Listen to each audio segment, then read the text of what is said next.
Welcome, everybody, to another episode of Men and Sex, another special edition.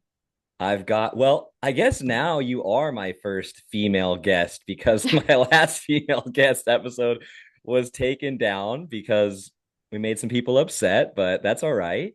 But I've got my first female guest, Dr. Brittney Ellers, dear friend that recently met at a party, and we had deep conversations through a friend. And Brittney is a.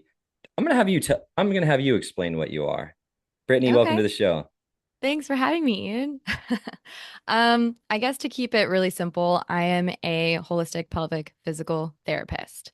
So, yes, I have my doctorate and in physical therapy, and I treat people mostly in the pelvic region, but since I'm holistic, I can't not look at everything else, including the rest of the body and the inner workings, the inner map, emotions, spiritual, all the mental things that go along with the body. Everything's connected, in my opinion. So that's kind of what I do. I use a few different modalities, but that's just what I call myself to make it simple and accessible.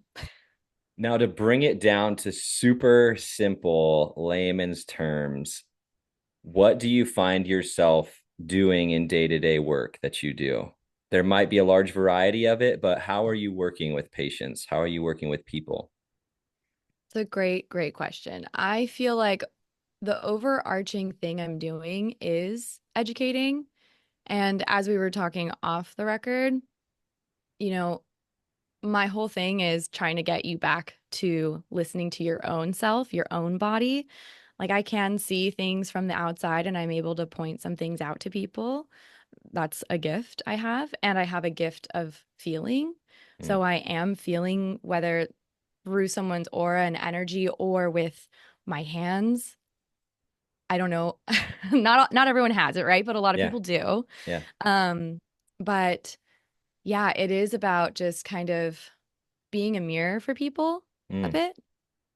And whether that's, uh, like kind of enlightening them to something going on in their life, how they're even something as simple as I say, like working out or mm, self-pleasuring mm. or managing any other aspect of their health and well-being.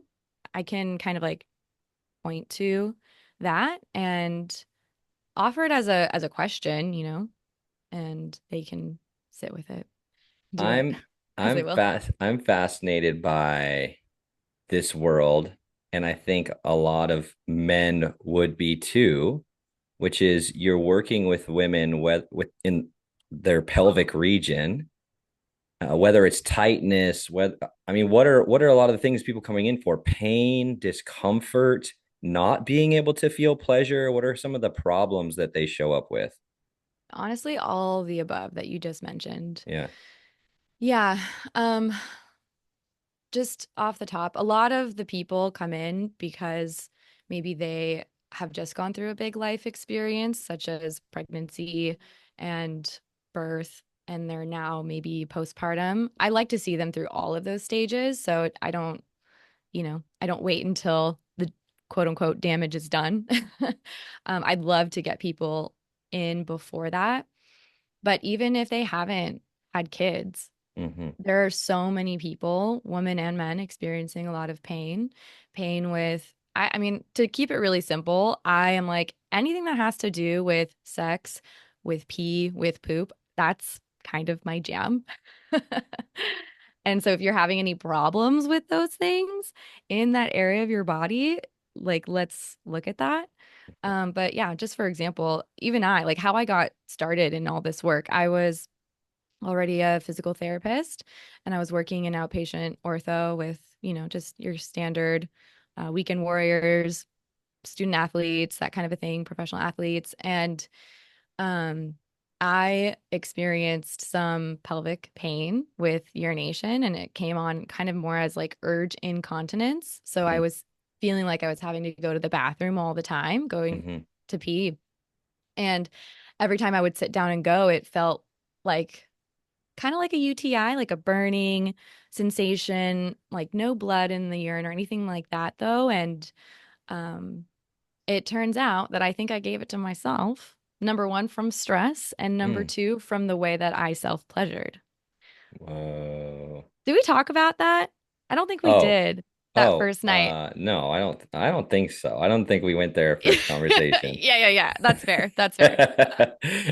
I usually will share it in first conversation, like kind of drop that nugget if I'm talking to a woman because I think most of them can get it Totally. in the use of vibrators. So Oh my no, whole I think we did. did we? I Okay. think I we mean, might I'm not have. surprised. I'm honestly not It might surprised. not have been right away, but or we might have gotten into it in audio notes because I shared with you that I have these conversations and I had a lot of women say there's no studies that support that using your Oh, vibrator numbs you in any way. yes. Okay, that was another conversation we had. So yeah, I mean, I was one of those ladies that used a vibrator and usually I wasn't using it, I guess, that quickly or that fast, but this particular day, I remember doing a self-pleasure, having just like a little session. Honestly, probably max 10 minutes. It was probably less. Yeah, Like, yeah. eek. And I remember like having an orgasm, hopping off the bed, running into my car, getting to work. And from then it was just like, and pain and that pressure to Whoa. have to go. And I was like, what the fuck is happening? I was so lucky though. Just to wrap up that story, Yeah. I was actually treating a pelvic PT at the time for something Whoa. else that she had going on. And I called her after telling my boss, I told my male boss, like, Whoa. I didn't tell him about the vibrator thing, but Yeah. I I told him like, "Hey, I feel like I have to go every 2 minutes." I was literally while I was treating patients, I was sitting on my heel, like plugging my heel up into my pelvic floor to try to mitigate this sensation, right? Whoa. So eventually he like could see something was up and was like, "What's going on?" I'm like, "Okay, I have this bladder issue." And so he relieved me from the rest of my day. And I got on the phone with that pelvic PT and I'm like, "Okay, hey, this is what's going on. Like, can you help me out? What do you think is happening?" And she was like, "Well, it sounds like your pelvic floor is just a little tight and having a hypertensive kind of response after having an orgasm. And what you need to do, which you well know like how to do, is downregulate your nervous system and Mm, just do some diaphragmatic breathing." I was, again, a PT. I was also a yoga instructor, so I knew exactly what she was talking about. right.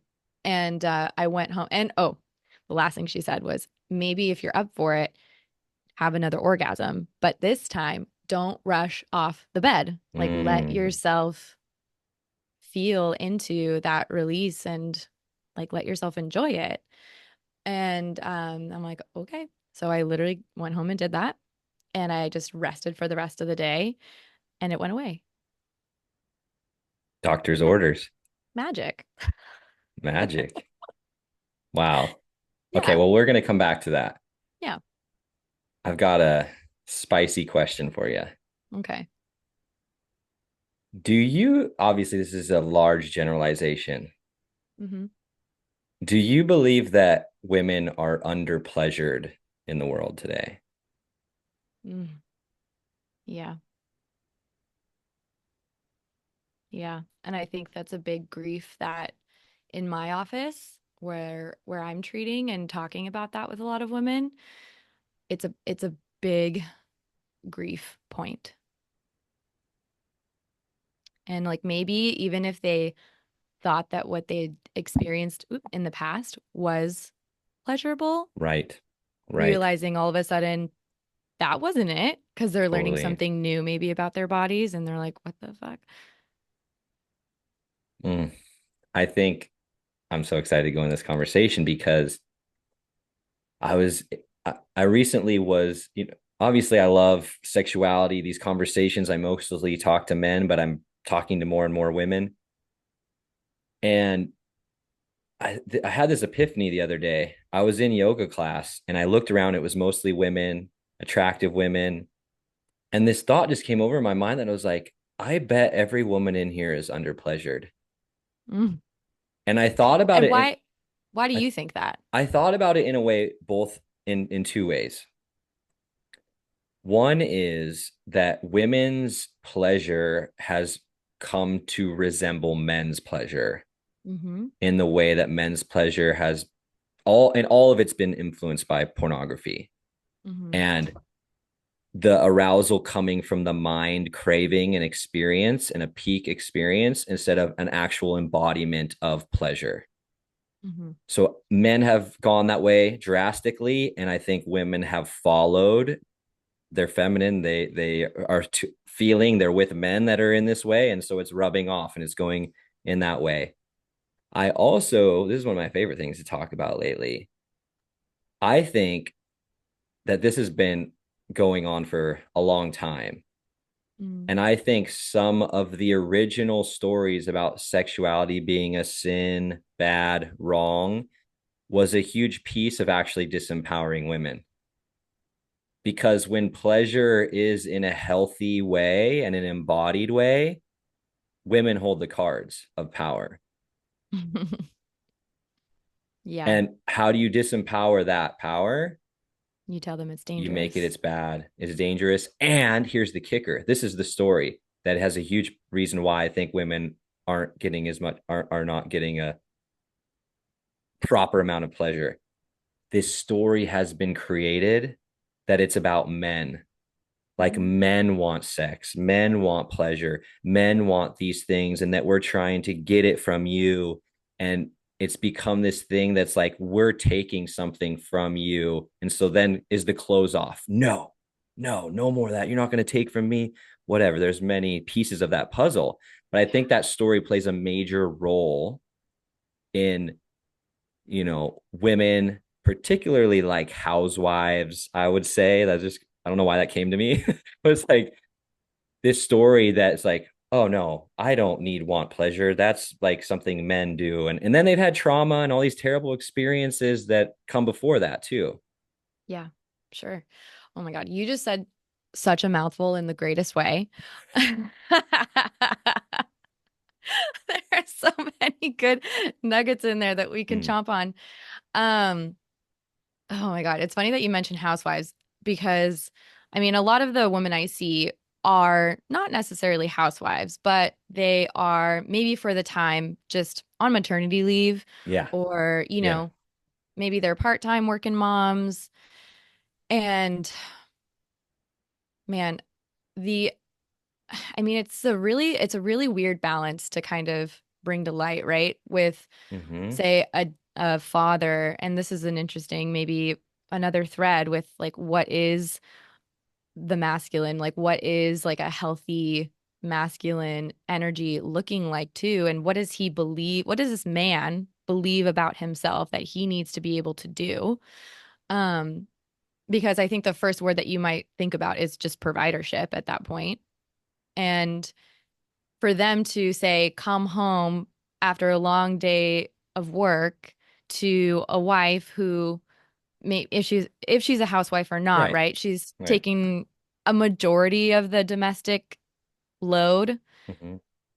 also a lot of just like the mental load that is Mm-hmm. not spoken about. But I absolutely believe just that kind of like imbalance where the man does come home, he just wants to rest and needs space. And she's like, I need relief as well from Right. just like taking care of the kids. Like, I want to go take care of myself. Yeah.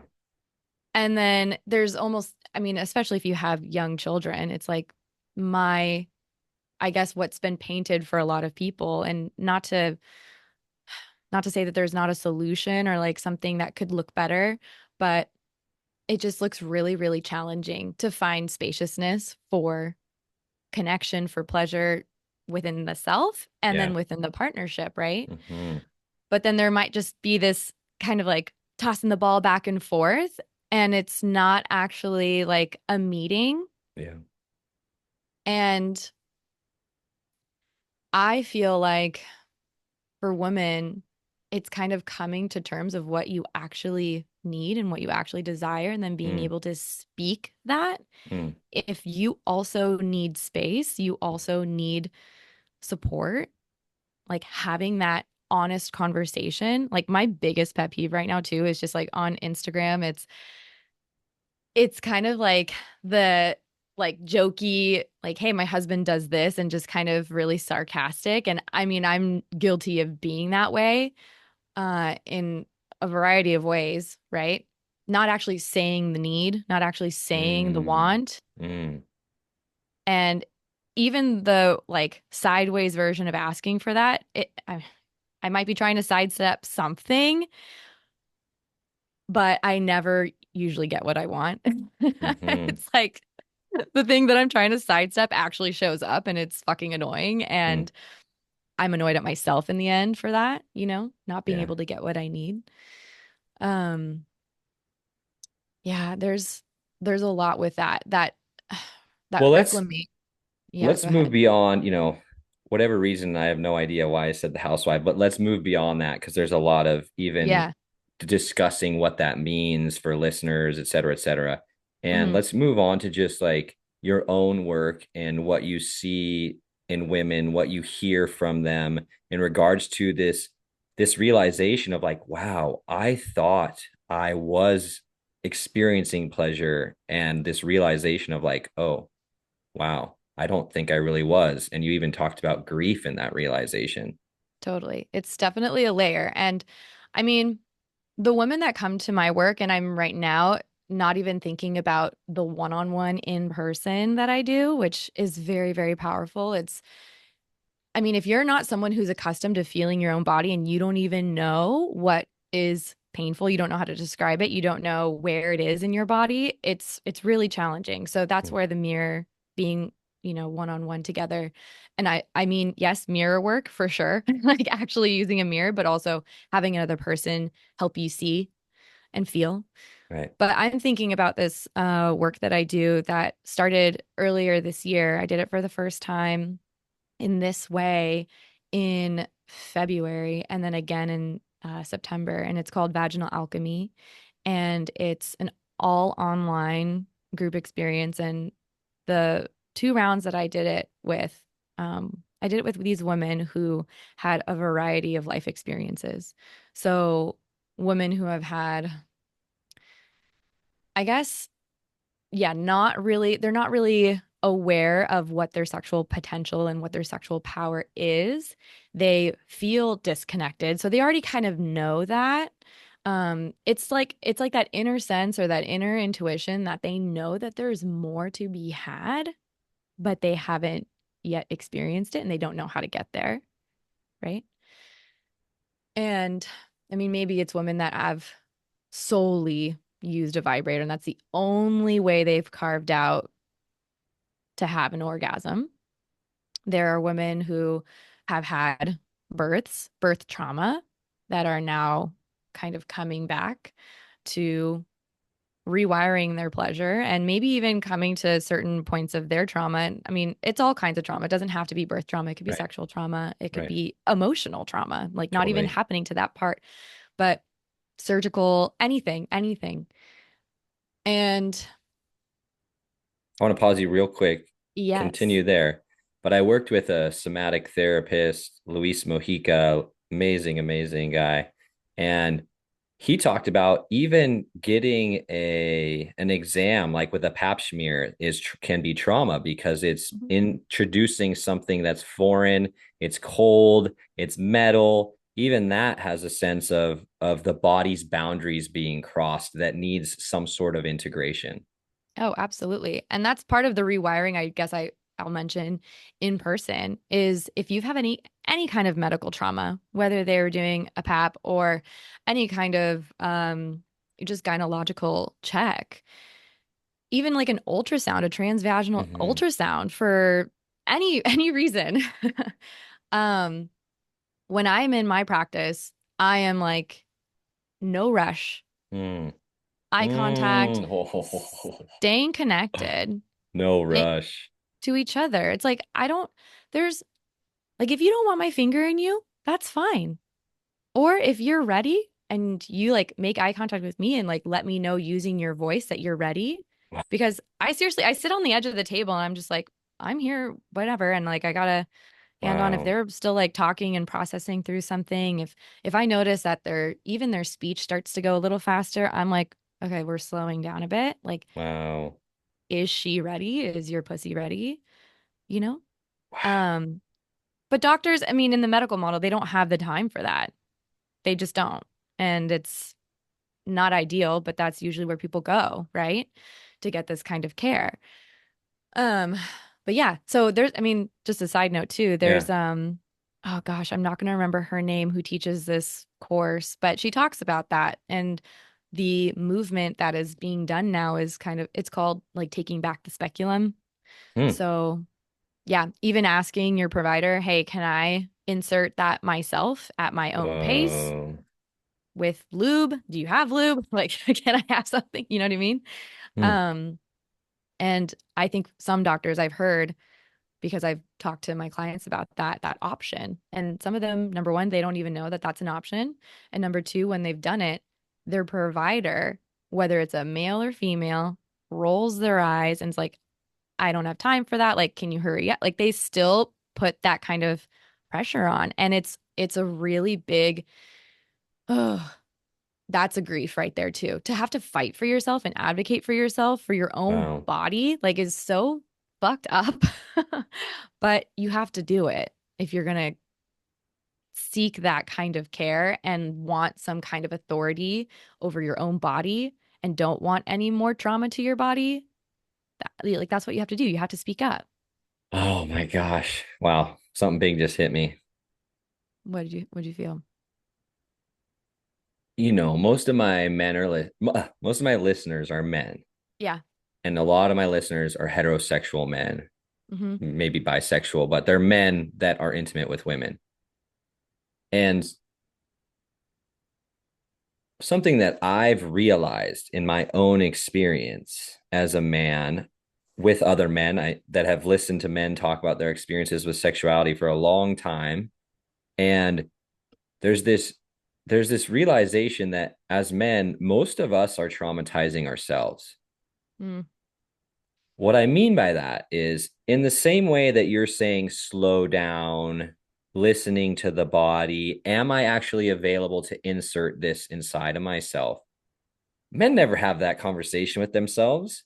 mm, It's like the mind gets a hold of something and is like, I want sex with this person and I have to get hard for that.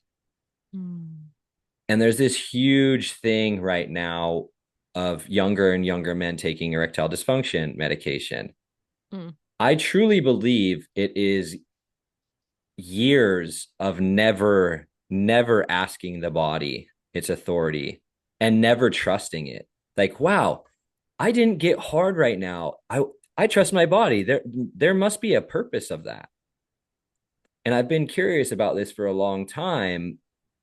And not that long ago, that happened. I was with a partner and I had never had an experience where I didn't get aroused with her. And it happened.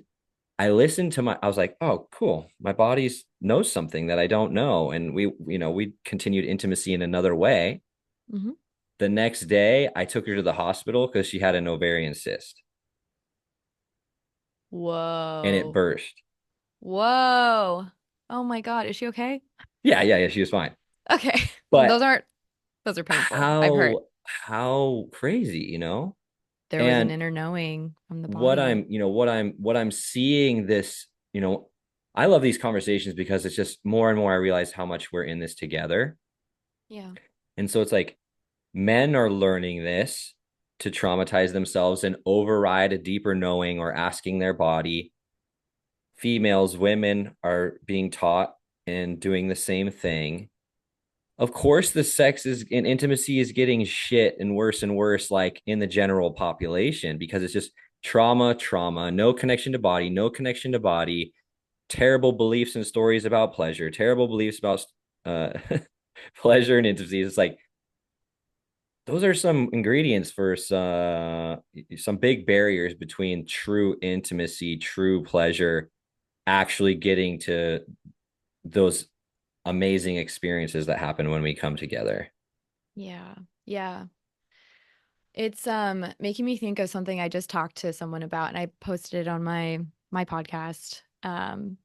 It's kind of even like the belief of masturbation. Like what does that look like, for someone on a regular basis?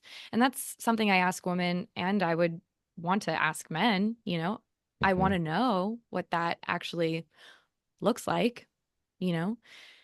Because I think too, when you're dealing with maybe these like stories about pleasure, these stories about your body and how it has to be to experience like your peak experience or your just ideal version of sex, like Hmm. how, and that could be sex with yourself or sex with another, right? Those can be two different things. But yeah, I always question like the how. I mean, and your why, I guess. But what's more important to me is the how. And if, coming kind of back to my vibrator story, if you're spending only 5 minutes and that's not even in conjunction with the power of our physiology, like I didn't even know what that could look like until I was introduced to slower pleasure. Hmm. And oh my God, like speak of yeah, like you're traumatizing yourself. Think about how many times a woman probably has penetrated herself Just without wanting it. Or throw some lube on, just get to it real quick, I mean, most whatever. women, I guess, like would probably stay even external, right? But Oh, is there a wow. fear? Oh, I didn't even think about that. Yeah. Is there a fear of I don't know, you could fill in so many blanks there. Is there a fear of like having pain again if Oh, you've already experienced pain? You know, is there a fear of being messy and like you feel gross or like you don't like the touch or sensation on your actual fingers? I've had so many clients come to me with that. Like they don't feel comfortable touching themselves. They don't feel comfortable even like working a scar with their own hands. And that's how disconnected we are. yeah. And the men, I would assume I mean, I don't want to assume, but tell me if I'm wrong. It's just like a quick motion over and over and over. And it's like not integrated fully into the entire, I don't know, maybe the entire package, even getting into like the anus where prostate is like Yeah, they're right. all they're all afraid. Yeah, no, totally. Totally. Oh my gosh. But Well, you bring up something that's potent because a lot of the work I do with men has been influenced by what I saw women teachers doing with women. mm, And I realized that it was very similarly happening with men. Now, how that shows up and the impacts on us, there's differences in that. But ultimately, what I realized for myself and with other men, it's for men today, it's so much about watching something, listening to something, which is mind, and then stimulating their cock. That's mm, about it. It's like getting hard, orgasming. And a lot of what I saw being taught for women, I realized in my own life, it's like that's how I actually expand what I experience as pleasure. It's like if I just am going to this peak experience, doing it quick all the time, like for one, that is not going to set me up for success when I want to bring in another partner. mhm. If I want to bring someone into that dance, I want to be relating with pleasure and intimacy in the same way that I would want to bring it into intimacy with another person. And I mean, I'm such a geek of the human experience. That's my blessing is I'm such a nerd of it. Yeah, same. But the story that I so commonly run into with men is shame. And it's like this shame when you feel shame and when you feel anxiety. That's like the combination. Hiding since you Mhm. were a teenager. What did we have to do as teenagers? We had to be quick and quiet and get in and get out. You thought you needed to. Yeah. You Yeah. thought you needed Yeah. to. Yeah. Yeah. It was like, don't want mom to catch me, don't want dad to catch me, don't want the friend to catch me, don't want sibling to catch me, whatever. Because, So it's, right? Like finish the sentence. Like, because that means what about you? yeah. And like what's modeled for you? Like, are you seeing your parents be sexual with each other? Does that weird you out, make you uncomfortable? Or is it like, oh, good, my parents are in love? Like, every household's different, Totally. but it Yeah, definitely dictates the masturbation uh strategy. I think that it's such a spell. Mm. Hmm. It's such a spell in the collective because so much of it is unspoken. So Yeah. much of it is unspoken, those hiding behaviors. And it's really interesting to reflect on because a lot of it is nonverbal. It's not even communicated. And in fact, well, in my own experience, I had a very like an experience that brought a lot of shame up for me, but it was a lot of confusion because I was young. Mm.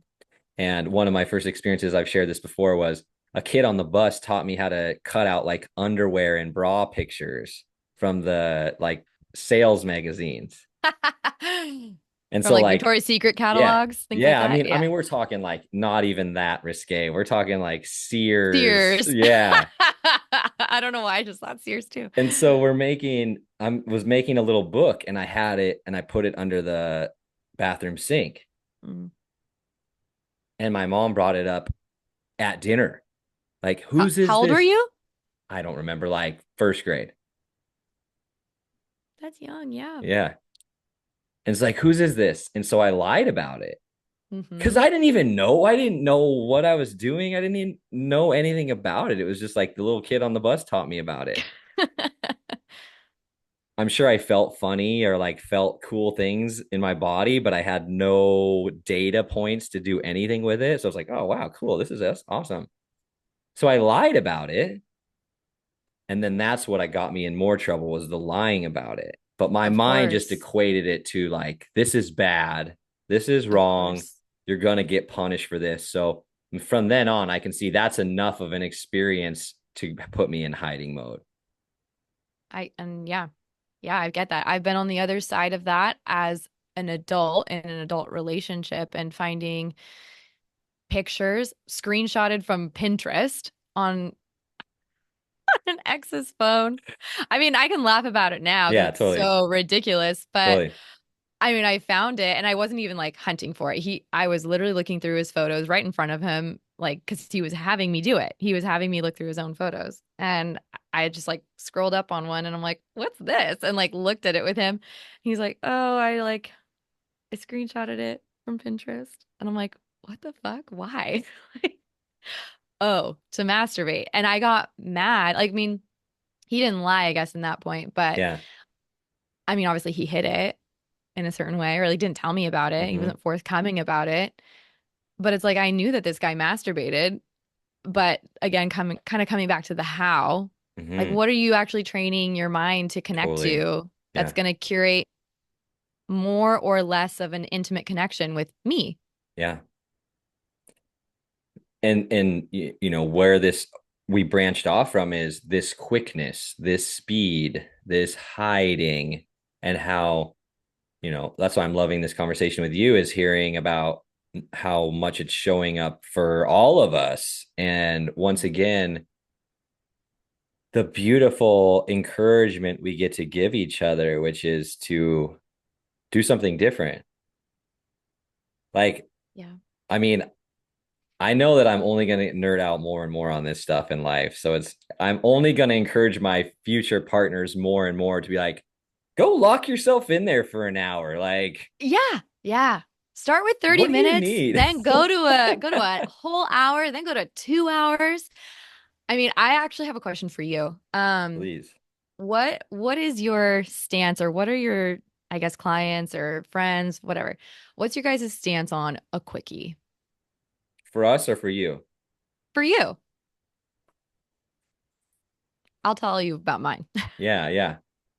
Honestly, I think most guys are 5 to 10 minutes. 10 minutes being Okay, longer. by yourself. But what Yeah. about having a quickie with a partner? Like, Oh, I'm a terrible person to ask that question. because you Uh, curate slowness, right? yeah, yeah, yeah. And a lot of my friends are more in the consciousness, awareness. So I would say what I hear from a lot of people, I hear that for a lot of men, it is in the 5 to 15 minute range, Hmm. And is intimacy. and is it satisfying for them? In the same way that the women are grieving over the levels of pleasure that they're discovering, I'm sure the men would grieve in the same way, but I don't Mm, think they have any other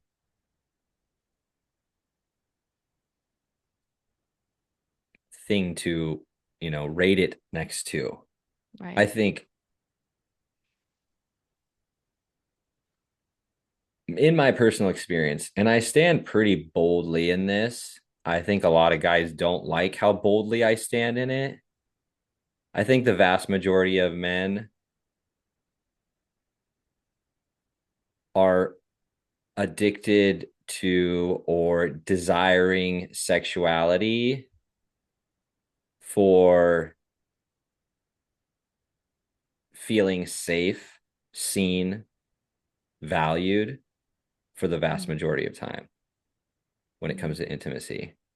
That and it's just my experience of how I hear men talk and what I see and just all the data points that I've had. There's something, and I'm going to write a book about this. mm, Actually, it's going to be titled awesome. Chasing the Heroine. And so much about of being a man is being more connected to analytical thinking, busy mind. We're rewarded for that, and so we're even more disconnected from bodies, in my opinion. Like generalization. And so there's just this underscore of what is trying to be found is just that peak moment of safe, valued, loved, whatever that can happen. And for some reason, we really feel that when during penetration. I think that there's a deep conversation there. It's like that's where we came from is the womb. Yeah. And it's like we're plugging back in to the wholeness from where the most peaceful state of being ever existed. And Hmm. we're like plugging back into that. And even if it's just for a moment, 5 minutes, 10 minutes, it's like that's enough to feel satiated to a certain degree. Totally. Totally. From the female side, I wonder if men know. I mean, I'm sure that the men that you're associated with and working with know that the cervix, the deepest end part of the vagina, is not only connected to the womb and to that portal, right? It's intimately connected to the heart.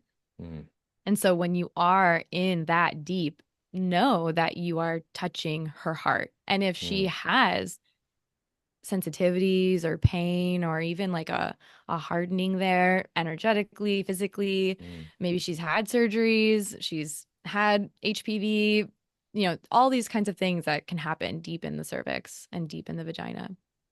Like those parts can be worked and massaged and mm, loved on, and that takes time. mm. And maybe in that essence, like both of you get to feel loved Yeah. and loved on. And I love this we're in this goal. I'm just making this up that we're in this goal together is that we all get to experience more connection, more pleasure, more intimacy, more depth. There's just so much more possible. And a Yeah. lot of it does rely upon men slowing the fuck down, going into their stuff. That's why, I think sexuality for men is one of the best places to do shadow work, to Mm-hmm. find those things that we're unconscious of that we're not seeing, because it opens up the possibility for us to experience more pleasure and experience more pleasure from our partners. In my own experience, I receive so much nourishment from my partner when they're in pleasure. Right. And I guess to me, it's like, yeah, pleasure is, it's like the first layer of the cake. You Yeah. know what I mean? Because Yeah. then what happens after you do feel that pleasure and you do feel that nourishment? you get to execute on your life's work and dharma feeling so Mm, full. Like that mm, to me is like, okay, if you're I love that sex and whatever pelvic health in general can be such a gateway yeah. for this inner work, shadow work, inner Mm-hmm. child work, parts, like Mm-hmm. whatever, all the parts. Mm-hmm. And when you start to connect all these other parts to it in the body, say for the woman or the man, bringing it up to the throat, voicing all the things, like using your voice powerfully, using your body powerfully because you can, because you're so tapped into this big capacity that you have, that you've cultivated by taking time to get to know yourself, to actually feel into all what's possible within your cells. Mm, From there, you can just make so many moves, you know? Like you feel powerful, you feel connected. yeah. Ultimately, that's what I care about. So I love that you brought that up, is it's like so much of the attention is on this realm of pleasure, of sexuality, of connection, but ultimately on the other side is the most potential to be living the greatest expression of ourselves that we can. Yeah. And I'm even discovering that for myself, is it's like this dance of being more connected to pleasure in my own life, not dependent upon others, but the balance of alchemizing that into creation. Hmm. And it's tricky, it's mastery level stuff, but it requires the more abrupt in our face stuff first, you know, these things that we face in relationship. That's why, relationship is just the greatest alchemy, because it's just put straight in our faces all the time. Oh my gosh. 100%. 100%. Oh my God. Yeah, relationships are pretty magic in that way. Yeah. I'll just tell you a quick story, even though it feels kind of it was recent. Mm. Um, kind of coming back to the quickie. My partner and I decided we would have a quickie while our dinner was in the oven. Yes. We've done that. We've done that one time where it was like actually so great Yeah. because I guess the first time we did that, something like that, it was like before even starting dinner, he and I connected, talking. He was massaging my back, my shoulders, my neck, and I just felt so like already good and in my body. And I went to make the food and like put it in the oven, and then we like got busy, and it was great and so satisfying. And then afterwards, we had our meal, and it was so good. Like, you know what I mean? Oh my God.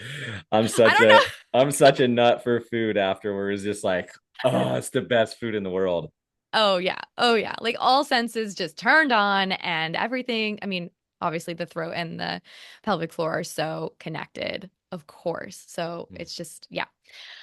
Um yeah, that was fantastic. So I was thinking along the same lines. Like we had just had a really good productive day for the both of us and kind of feeling like, oh, I just want really good comfort food. I'm going to make mac and cheese and like gourmet mac and cheese that is to die Mm. for. Mm. And yeah, as that was going in the oven, like we were kind of like passing ships in the night while we were doing our own productive days. Yeah. And then it was like, okay, we got 25 minutes on the clock, like let's play. But for both of us, it was like it felt like him stressing to get to the end. And for me, it was like, how fast can I open up? Yeah. Open, open, open, open. Open, open, open. Like, wow. That, I mean, and this was all my idea, by the way, Yeah. like not Yeah. his idea. Yeah. He's just game, of course. But Well, yeah, of course. after the fact, like he finished, I didn't have an orgasm, but again, like I have to keep rewiring also in my brain. What does orgasm mean to me? And does that make it a good or bad Right. experience? Right. Does that make it a worthy experience? Can I Right. still experience pleasure without an orgasm? And the answer is like yes. But in the end, like my cervix was so tender and she was upset. Mm. Mm. And I just realized this idea was kind of fucked from the beginning. And I had a good cry about it. And he held me in that. And we realized from now on, like, can't have anything below right now, especially because I'm going through some other pelvic stuff. But right now, I don't want anything less than an hour, really. Like I love from that. true start to finish, you know what I Yeah. mean? Yeah. Like, yeah. So, really hard lesson learned. Yeah. I'm still like whatever, not fucking it up, but I'm learning still for my body at these different stages Right. of life, right? What does feel nourishing and what Ab- doesn't. Abiding by boundaries that you're discovering for your Yeah. opening. Yeah, for sure. And I think for something to remember, I guess, for a lot of people is that sometimes you don't know it's a boundary until you've already crossed it. That's something Totally. I learned from my friend Katie. Shout out to Katie. Yeah, And Katie.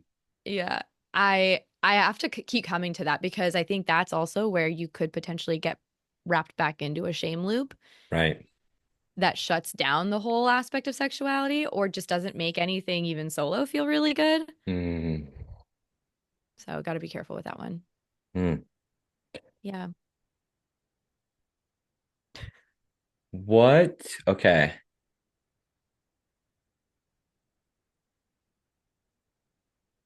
We've got we've got you here. You're a doctor.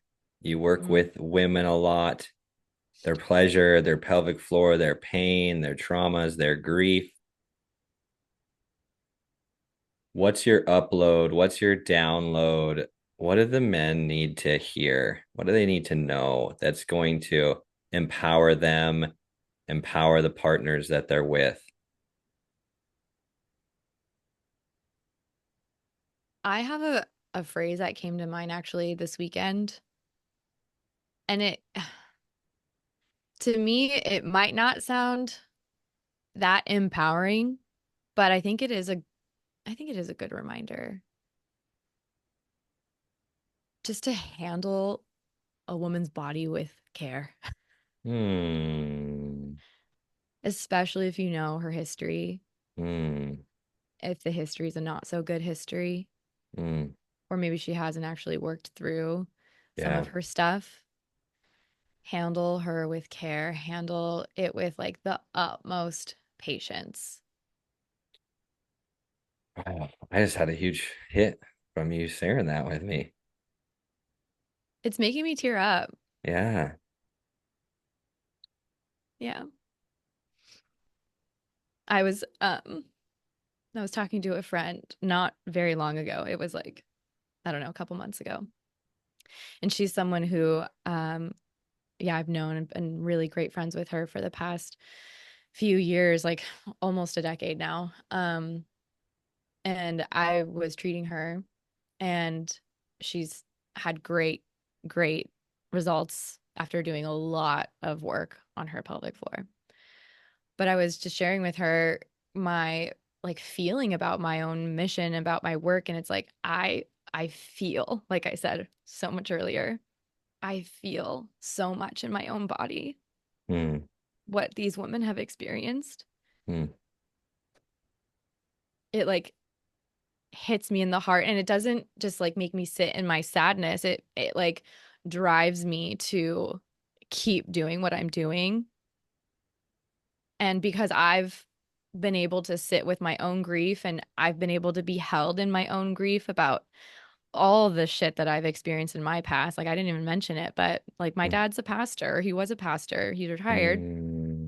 I grew up in a very Christian household, like all the things. Hmm. A lot of not even there wasn't any talking about sex, you know? Yeah. And I just know so many women like that, so many people like that. And whether that's an actual like religious thing or even like a cultural Right. thing, my mom's Asian, so there's another piece of that Yeah. where they have their own beliefs. And I just wish so many women, more and every woman really, Hmm. would just be able to be with their body and touch their body and feel pleasure from their body, have access to it without also maybe needing an authority or even a partner to Yeah. tell them how to experience XYZ. Mm. I mean, yeah, my tears or my feelings are just like because all of this knowledge has been locked up, it's Yeah. censored. Yeah. I mean, I'm sure you face the same kinds of things as I do. It's really fucking It's hard insane. to be able to market in a way that number one, people understand, let alone like be accurate, you know? It's nuts. It's got Like, to be frustrating for you as a doctor. oh my God, yeah. Like Yeah. I'm just a random dude, like I can be seen as like some just punk guy off the streets, but it's like you've got the piece of paper that says, "Hey, listen to me and the things that I think." And that, I mean, it's frustrating for me. Yeah. No, it's like I get that things need to be um age appropriate, Yeah. whatever that kind of means. I think that's totally, I don't even know. Like I think that's kind of going through maybe like a child's development. Like they need to know about certain things in certain ways because things like puberty happens, you know? Mm. And it's natural. And yet we still can't even talk about period blood. Like people aren't even comfortable with that. Like Wow. you're not even comfortable with your own hair in your armpits or your pubes around your asshole. Like Let's get real, people. let's everybody poops. Best book ever. Yeah. Everybody does. So, I mean, everybody has this potential to stay so connected to themselves. And if you're gifted with parents who can articulate it in a way that doesn't make it intimidating, it's understandable, it's like not so shamed, it's just, accepted, I guess, as a part of you. And that part of you isn't bad. That part of you, the one that's sexual, the one that's curious and wants to stay in tune with pleasure, it's human. Mm. Beautiful human. Beautiful Beautiful. human. Where's the best place for people to follow your journey to experience more of your medicine? You can follow me on Instagram. I try to post on there, Yeah. b.ellers, Ellers. I have my podcast too, where I can have more of these like long form Mm. conversations like you with Mm. a lot of women, a lot of practitioners, my clients. My website is my name, brittneyellers.com. I'll put it all in the notes as well, but just Thank want you. them I to know appreciate the that. the best place that they can find you. Thank you Yeah. so much for coming on today, and thank you for all the beautiful work that you do in the world. And I hope to have many more of these conversations with you and to continue to put these pieces together so that we can all experience more pleasure, live more in our purpose, and be in our power. Absolutely. Thank you so much for having me, Ian. It was a true pleasure. All right. Thanks everybody for listening. We've got more episodes to come. And of course, if you have any ideas, if there's anyone you want me to interview, please send that stuff my way. And this is about normalizing these conversations so that we can have a healthy relationship with sexuality, with our own bodies, and truly step into our power. So thank you for listening and see you on the next episode.